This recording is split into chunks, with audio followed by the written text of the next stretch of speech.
At ang sabi mo, hihilahin ko yan, hihilahin ko yan. Is that what you said, General Torre? Sir, it's already all optics and tactics already because it's already. No, I am asking you. Did you say that? Hihilahin ko, hihilahin Yes, ko yan. sir. And I actually made good of it, sir. No, what prompted you to say that? Sir, I made good of it, sir. Sabi ko, sir, hihilain ko yan. And I went back to AS Medialdea, handcuff him. Bakit mo nga sinasabi? You know, your statements based on the video may reflect the PNP as an institution. Baka sabihin lahat ng ating mga kababayan, ganyan pala yung mga pulis. Masyadong wala man lang respeto sa matanda, sa isang dating pangulo. Ganon din ang ginawa sa amin eh. Can you justify why you said that hihilahin ko yan? Nakita ko si dating Pangulong Duterte, di naman lumalaban. What prompted you to say that? Mr. Senator, respectfully, the threat of hihilahin ko na yan was not towards the president, the former president. It was ensued after a heated argument between his counsel and General Torre. In no way was the former president threatened with bodily harm. Yes, Who was addressing sinong sinasabihan ni General Torre? Was it the lawyer or was it the former President Duterte? Lawyer, sir, Attorney Medialdea. And actually, sir, after that, I actually went back to him, placed handcuff on him after reading him his rights and arrested him for obstruction of justice. And after All that, right. sir, I brought him to the bus and came back again and told Attorney Delgra he's next. And again, sir, I will reiterate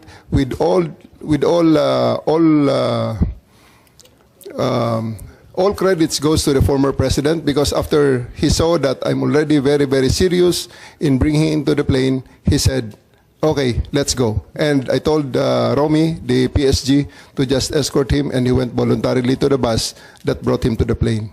sisingit Alright, lang ako Senator Jinggoy. Kasi binabasa ko dito yung standard operating ng PNP. Ang liwaliwanag naman eh. No torture, no force, no violence, threat, intimidation, or other means to vitiate the free will to be used against the arrested person. Di the more so, yung mga kasamahan ng arestado. Sabi mo nga, ikaw na nag-admit forcefully. Talagang you used force. Bawal po yun. Ma'am, it is, I placed ES Medialdea under arrest for obstruction of justice. Sabi nga ni Senator Jinggoy, hihilain mo pa. Yes, ma'am. I did because I have to get into their heads to make them to make it very, very clear to them that we are already very, very serious of tama loading nga. the president to the naman, plane. General, pinapaliwanag mo, pero bawal ang paggagamit ng dahas, ng pananakot, Ma'am, ng just to be intimidation, or any other means. Ang liwanag nasa kapulisan yan Just to be clear, operationally, there was obstruction of justice. It was the decision call of General Torre to place him under arrest for obstruction of justice. Now let us separate what happened to the president. You're talking about Attorney Medialdea. Yes, ma'am. Paano yung iba? No one else was armed, ma'am. Yung attorney. No, wait. Yung abogado. If I may, Senator Amy. Yes. Madam Chair. Ayan. Sino yung kinaladkad nung isang pulis? Yung security na nakaitim. I think it was General Torre na hinila yung isang abogado. Dalawa yun yung abogado, hinila yung upuan, di ba? Tapos yung nakaitim na si Q, kinaladkad din. Si Attorney Delgra, sir, because he is next to be arrested. And because of that, the former President PRRD saw that I'm already that serious. And he said, he prevented the situation from further deteriorating and escalating. So he said, let's go. Isn't he entitled to a counsel of his choice, General? Yes, sir. For 12 hours, he was there. Oh. Can't he speak to his client? Bigla niyo na lang... They are there for 12 hours, sir, speaking to each other. Ano? They are there for 12 hours speaking to each Alright. other, sir. One more thing that I noticed in the video, no? Ang sabi ni PRRD, papasukin niyo yung anak ko. Abogada siya. At ang sinabi mo, hindi ko siya papapasukin. Why not, Gerald Torre? That is a decision. That is a decision. That is my call, sir. That is my decision. Considering that Okay. he had already been assisted by 3 lawyers all throughout Okay. that time, sir. And gabi na ho yun, sir. The request was Ano yun? made at around mga 9 o'clock na, sir.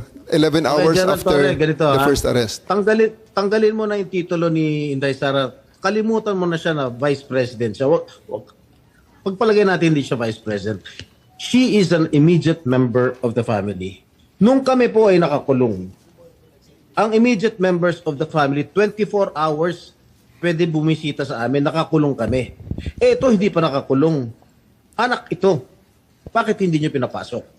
Maliban doon, is this not a violation of RA 7438 that requires that you guarantee access to an attorney in addition to the immediate family? The President also said na yung anak niya, yung babae, abogado ko yun, papasukin nyo. Hindi nyo pinapasok. Abogado yun eh. Actually, sir, Exactly. first to answer the question of Senator Estrada, sir. I have told the President that they can visit him at his detention facility because at this time the order of the day is to load him into a plane. So that's what we endeavored to do, and that's what happened, sir.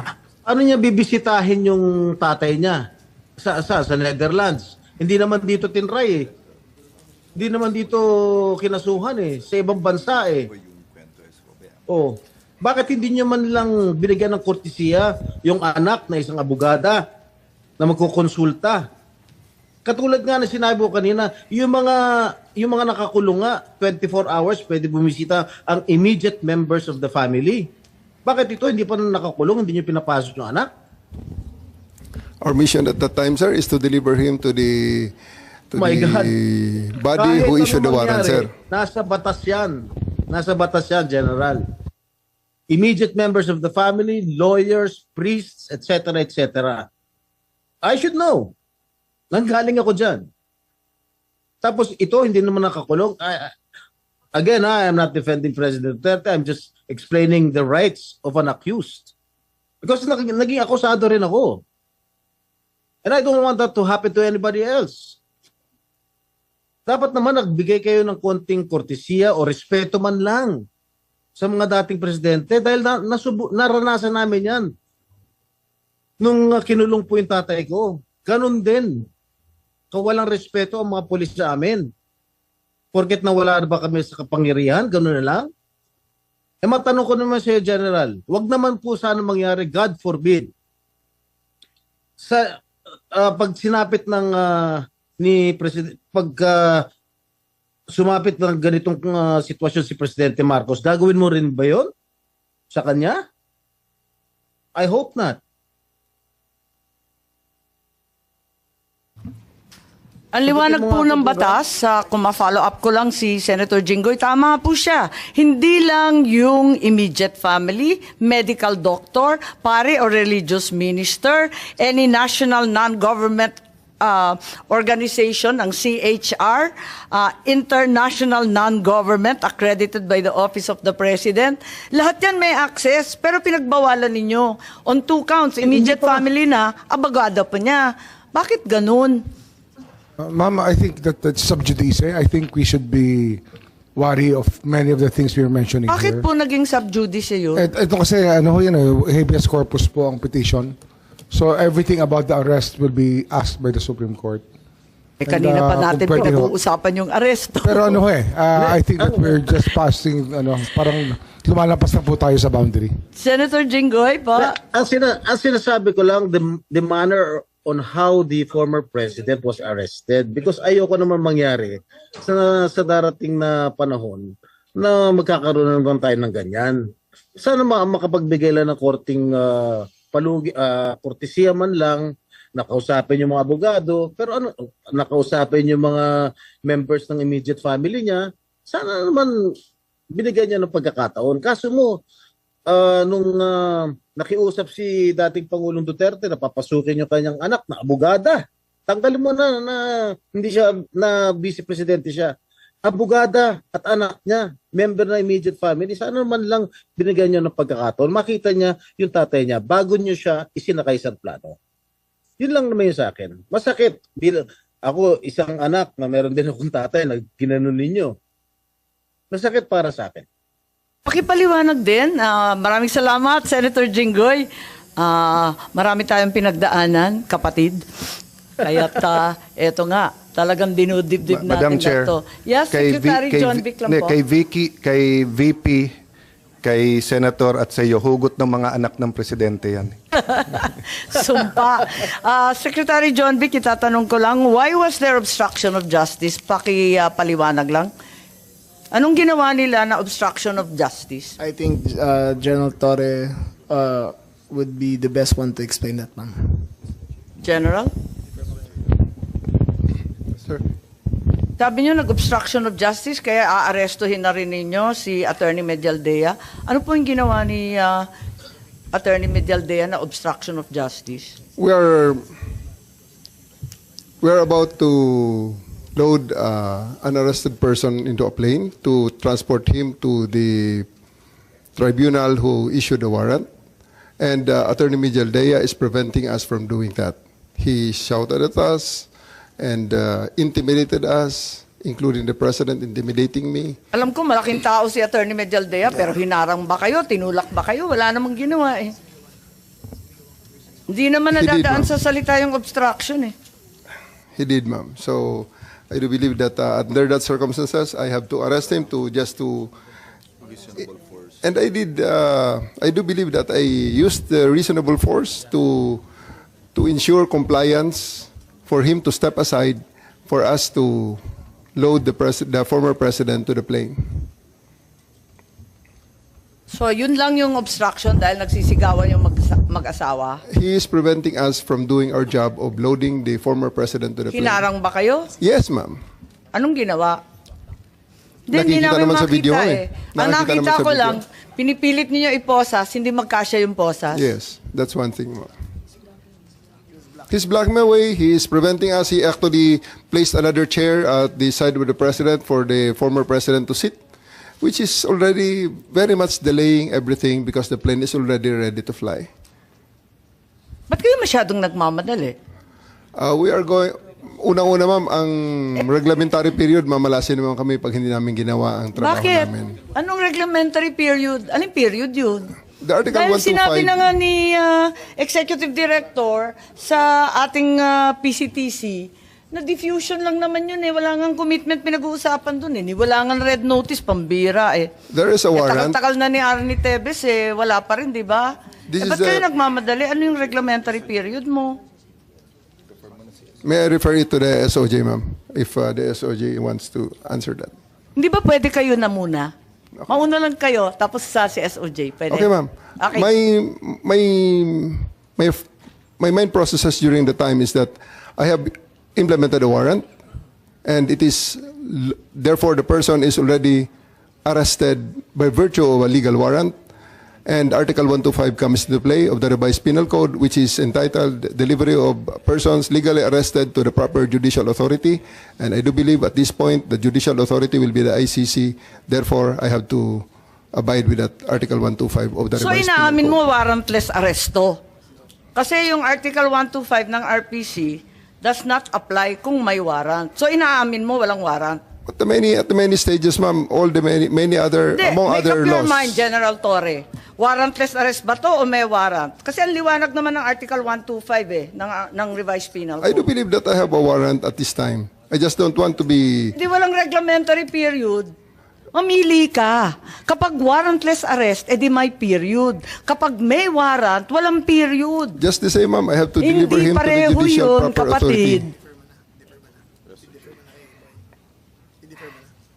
Hindi magkapareho yun. The reglementary period only comes into play when there's a warrantless arrest in accordance with Article 125 of the Revised Penal Code. Di po ba? At saka may kinalaman yun sa delivery of the accused and arrested. Di po ba?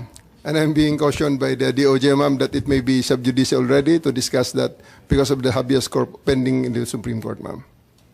Pati ba naman ng Revised Penal Code, naging executive session? Pambihirang buhay ito. Okay. Senator Cayetano? Ma'am, can I have a few questions, baka 10 to 15 minutes and a short introduction lang. Okay. So, good afternoon ulit, gentlemen, ladies. Pasensyahan niyo yung aking introduction. I'm not imposing this on you. This is my personal code, di ba? So, more than being Alang Cayetano or a senator, a former Secretary of Foreign Affairs or former Speaker or Congressman, I believe I'm an ambassador of the Lord Jesus Christ, di ba?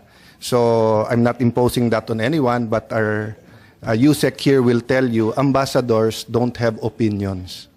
Kung ano ang sinabi ng principal nila, yun ang iyong opinion. Hindi ka pwede magsariling opinion. So when we pray, yung Lord's Prayer na, your kingdom come here on earth as it is on heaven, you're actually aligning your government and your culture with God's culture, di ba?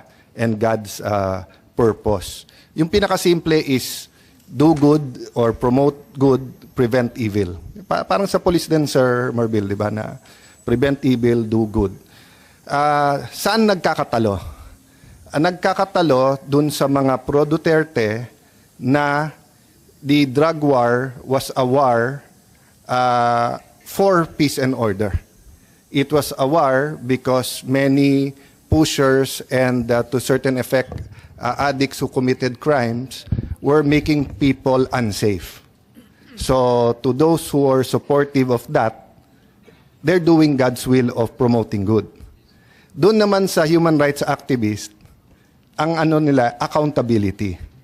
So kahit yan ay pusher or addict, hindi dapat patayin na lang or EJK.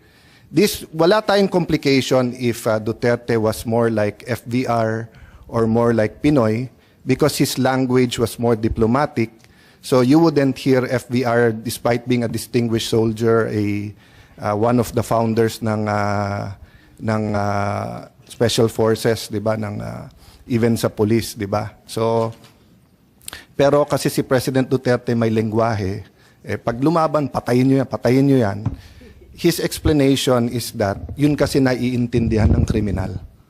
Pero ang police, aral yan, so alam nila tama't mali. So if you looked at the videos when I was foreign minister, I had nothing to do with operations, but part to nung explaining to the world what was happening, and part to nung communications. It was both based on the foreign policy, and the President allowed me to put a little bit of my opinion. So ang stand namin doon during that time, and this is where I'll start my questions, SOJ, is that lahat ng mali iimbestigahan. So the only way that President Duterte will have a chance to show na walang systematic culling of addicts, extrajudicial killing, walang crime against is individual, one-on-one investigations. What confused everything during that time? First, meron po kasing issuance ang sila Secretary de Lima noon, ni-redefine nila yung extrajudicial killing. AO 35. Kaya yung 13,000 to 18,000 na patay every year during the Aquino administration, suddenly, nung Duterte administration, so nung time nila, sinabi nila, hindi extrajudicial yon. So nandun sa AO, tinanggal nila yung mga activist na hindi daw extrajudicial killing yon. So pagdating ng Duterte time, basta't patay at hindi natural causes, extrajudicial. Okay? Pero klaro din naman na dumami din because nga, once you started the campaign, meron talagang away among the syndicates, meron. From the start, Duterte said, meron politiko, meron police, may businessman. Lahat yan may involved sa drugs. And no one of us naman doubted that. Ang question lang, yung due process sa mga police at politiko dun sa drug war. So, klaro tayo dun. So, eto lang yung question ko. SOJ, feel free kung tingin mo, sub judice or issue na to, but factual lang, no? I think this is of public record. Former Senator De Lima was a Commission on Human Rights chairperson 2008 to 2010. Tama, no? Yeah. So, no one disputes that. Sa pagkaalam ko, wala siyang final na case. during that time na siya'y CHR. So, I'll just check that, Madam Chair, and then submit it to the committee. But ang pagkaalam ko, walang case, okay? But eto siguro masasagot ng DOJ kung hindi ngayon, just forward the answer. From 2010 to 2015, despite the investigation of former Senator De Lima noong 2008 to 2010, ang sabi niya, mahirap kumuha ng witness kasi nga mayor pa siya noon, tapos malakas daw sa presidente noon. I think he was peace and order head nung region eh. But 2010 to 2015, siya ang DOJ secretary. Sa pagkaalam ko, wala rin siyang final na case. To your knowledge, may final ba ang DOJ noon or special prosecutor against Duterte ng 2010? I have no idea, Yeah. sir. Can we double check? I will double check, Yeah, sir. okay. Sa pagkaalam ko po, sir, wala. Okay? Ang point ko is that either wala siyang kaso, meaning wala siyang ebidensya, because if she had, why didn't she file it? During the time na siya nakaupo na walang poder si Mayor Duterte. Okay. Fast forward, 2016, September pa lang, so June 30 kami naging senador. Siya, I was an incumbent noon. July, last week of July ang third week ang SONA. So July, August, September. No? Wala pang 2 buwan as senator, nakakuha daw siya ng 2 importanteng witness. Si Edgar Motobato and former PNP officer ba siya or Arturo Las Cañas. Again, I won't make a judgment here as far as the 2 witness. But dito niya ginawa. Okay? Again, no cases filed. And yung pagkagawa ng hearing was very political. I was just testing the credibility of Edgar Motobato and Arturo Las Cañas. For all I know, they were very credible. Pinatayan ako ng mic dito sa sesyon. Inagawan ako ng mic, ini-intimidate ako. And although namagitan si Senator De Lima, hindi niya sinensure, hindi niya pinagalitan yung umalis ng mic. And anyway, history is the record. Ang point ko, still they did not file cases dito sa Pilipinas. Pero hawak nila yung 2.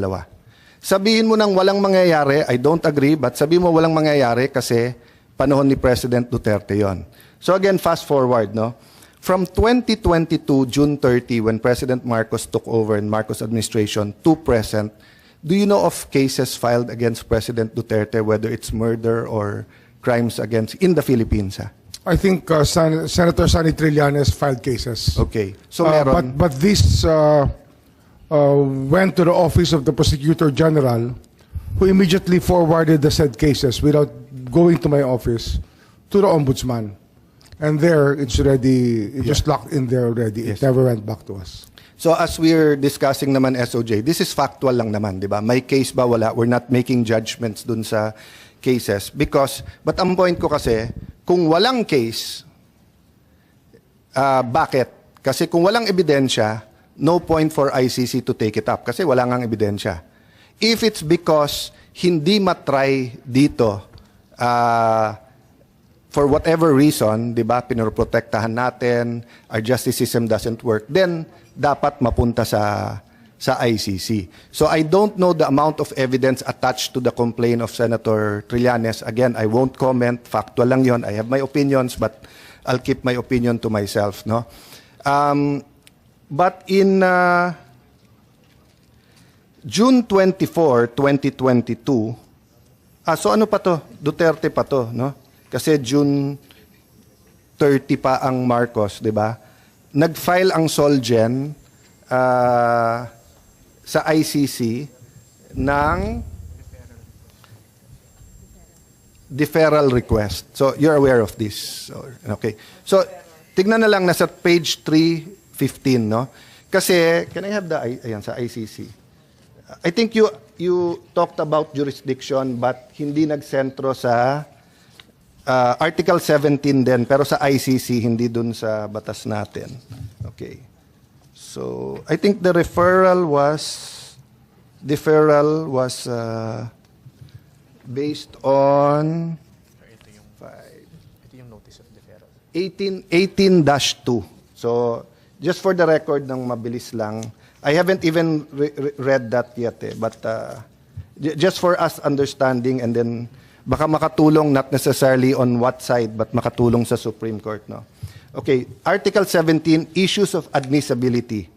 Having regard to paragraph 10 of the preamble of Article 1, the court shall determine that a case is inadmissible where, okay, ICC to, Rome Statute, which we ratified and then we withdrew, no? Sabi, A, the case is being investigated or prosecuted by a state which has jurisdiction over it, unless the state is unwilling or unable genuinely to carry out the investigation of prosecution. So again, SOJ, I won't put you on the spot, but for me, 2008 to 2010, hindi naman unwilling at hindi naman unable to carry out yung state. This was the time of President Arroyo.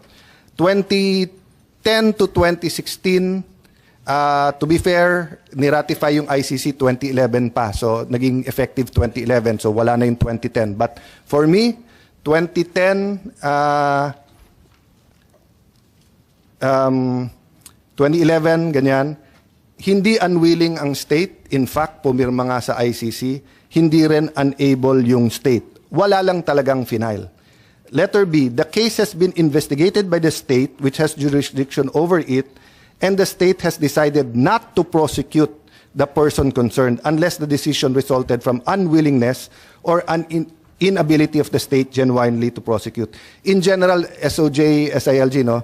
In general, Sir Marbil, Chief PNP, in general, I don't remember that the Philippine government decided not to prosecute, diba? Kasi under our present laws, if you find probable cause, even the president cannot stop it. Even ang pardon natin, iba sa US Constitution. Sa pardon, you can pardon right away sa US. Sa atin, kailangan, ano na, di ba, final, di ba, kailangan final and executory. Final diba? judgment. Final judgment, di ba? Final judgment. So kung nag-a-appeal ka pa, hindi ka pwedeng humingi ng pardon. So I don't think we stopped any case or refused to, ano.